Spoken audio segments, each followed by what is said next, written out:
প্রায় 2 বছর আগের একটা ঘটনা বলছি। আমাদের বাসার পাশেই ওদের বাসা। মেয়েটার বয়স সম্ভবত 19 বা 20 হবে। স্বামী, শ্বশুর, শাশুড়ি, ননদের সাথে ওখানে ভাড়া থাকতো।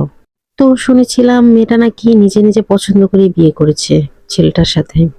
প্রায় প্রতিদিনই ওর শাশুড়ির চিল্লাচিল্লি শুনতাম, মেয়েটাকে কোনো না কোনো বিষয় নিয়ে বকছে। তার শাশুড়িটা সব সময় কোনো না কোনো বিষয় নিয়ে তার সাথে ঝামেলা করতো, বকাবকি করতো। তার বাবার বাড়ি থেকে কিছু আনেনি কেন, তারা ফকিন্নি, এগুলো মানে অনেকভাবে মেয়েটাকে টর্চার করতো। তো তাদের বাসার পানির লাইন নষ্ট হয়ে গেলে মেয়েটা কিছুদিন আমাদের বাসায় পানি নিতে আসতো প্রতিদিন বিকালে। তখন মেয়েটা 6 মাসের গর্ভবতী ছিল।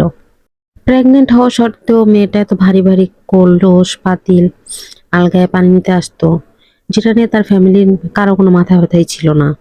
মানে তারা তাকে কোনোভাবে কোনো দিক দিয়ে কোনো কেয়ার করতো না।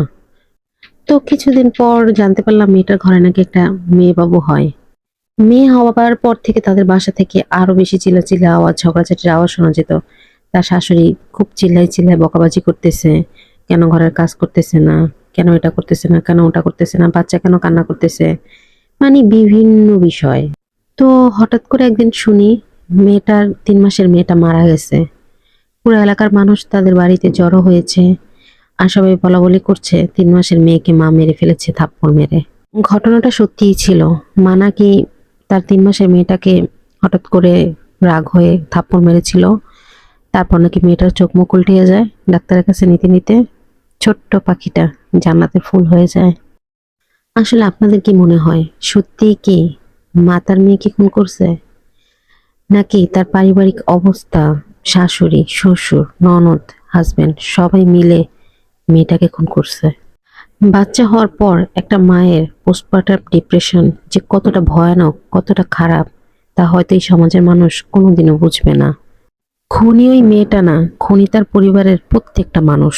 ঘটনাটা এই কারণেই বললাম, রিসেন্ট একটা ঘটনা শুনতেছি, একটা মা নাকি তার 3 মাসের মেয়েকে গলা টিপে হত্যা করেছে। একটা মেয়ে 9 মাস একটা বাচ্চাকে পেটে রেখে তাকে জন্ম দিয়ে সেই ছোট্ট প্রাণটাকে কি নিমিষে মেনে ফেলতে পারে, যদি তার মানসিক কোনো সমস্যা না থাকে? তার মানসিক সমস্যাটাই হলো পোস্টপার্টাম ডিপ্রেশন। সুতরাং সন্তান জন্ম হওয়ার পর একটা মাকে যতটা পারবেন, যতটুকু সাধ্য আছে সমর্থন করবেন, সাপোর্ট দিবেন, তার পাশে থাকবেন, সন্তান পালনে তাকে সহায়তা করবেন। আপনার আমার একটু সহযোগিতাই পারে তাদের এই কঠিন সময়টা সহজ করতে।